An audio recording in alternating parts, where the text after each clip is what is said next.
Hello and welcome to this videocast for subscribers to davidicke.com. One of the things I've been saying over the years is that in human society, ignorance is so all-pervading that they call it intelligence. And I would suggest that if you observe the world and what happens in the world and what people say about the world, you can see how true and blatantly obvious that is. So much of what is taken for granted as everyone knows that, mate, turns out to be a load of old crap. Not true at all. But if you can persuade people to believe things that aren't true, if you can get them to believe in limitations that aren't there, then you can dictate their perceptions of life, their possibilities of life, and therefore their life, individually and collectively. I'll give you an example. I was looking on the internet this week, looking at information about holograms and holographics. And I found this story that was about me. And it was in a British newspaper. And it basically said, that nutter David Icke believes the universe is an hologram. And all that stuff. Well, you see, what they don't know, because they don't choose to find out, is that there are scientific studies around the world that have come to the same conclusion, or at the very least are being pushed into the direction that the universe, and as I say, everything in it, within it, is a hologram, which, as I'll go into in detail today, explains, among many other things that I will be introducing, the world and the mysteries of the world that we see all the time and we cannot understand all the time. But if you're looking for someone or looking for something and you will not go where they are is always going to be a mystery, isn't it? And I've just described so much of mainstream science and mainstream society. So here we are, having someone ridiculed for saying the world's holographic, and here we have a article sent to me this week in Science Daily. Is the universe a hologram? The source of the information is Vienna University of Technology, and it says our own universe could in fact be two-dimensional and only appear three-dimensional, just like a hologram, which is what I've been writing in my books for years and years and years and years. Everybody knows, it says, holograms from credit cards or banknotes. They are two-dimensional, but to us they appear three-dimensional. Our universe could behave quite similarly. Well, ditto. Been in my books for years, but then I'm just a nutter. Why?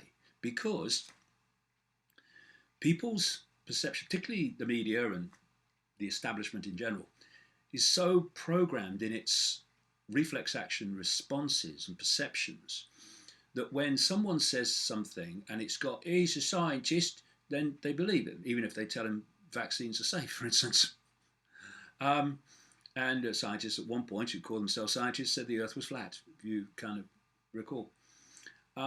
And yet when someone else, who's not a scientist, he's a nutter, says exactly the same and develops upon it, takes it further, then that's not credible.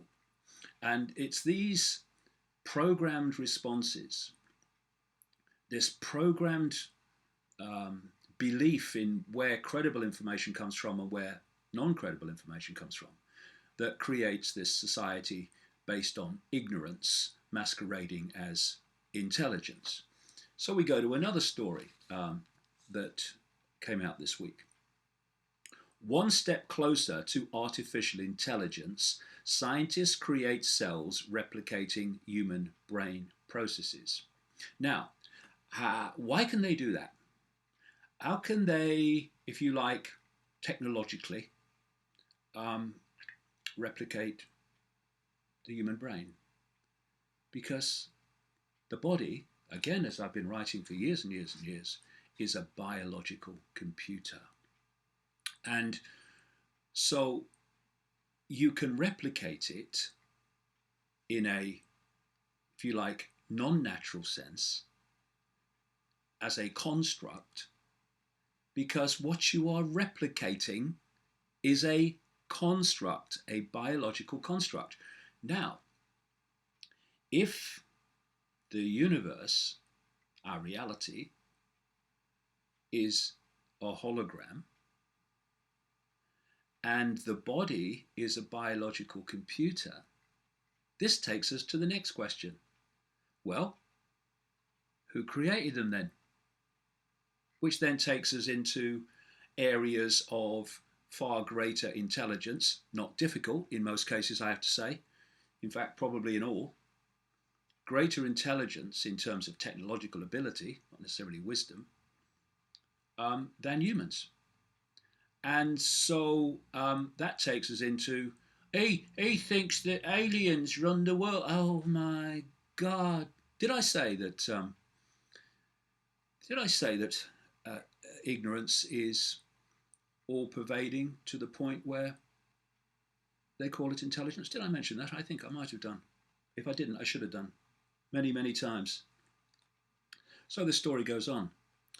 Australian scientists for the first time developed an electronic long-term memory cell that mimics the work of the human brain. Researchers say the discovery is a step towards creating a bionic brain. Well, this is a biological bionic brain, if you like. It's not us. We are consciousness experiencing this reality through this biological computer. It's that consciousness that leaves the body at what we call death. And that's why when near-death experiencers have had their experience of dying, the body dying, that they don't.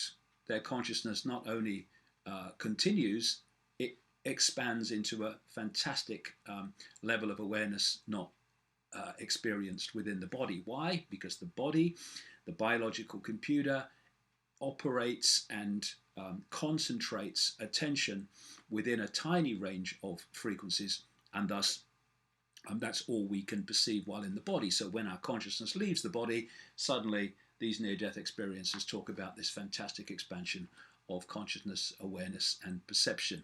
It's all dead simple, but only if you're prepared to look where the answers are and not go, that's ridiculous, that's ridiculous, that's nonsense, that can't be true. How do you know? What research have you done? Oh, zero, gotcha.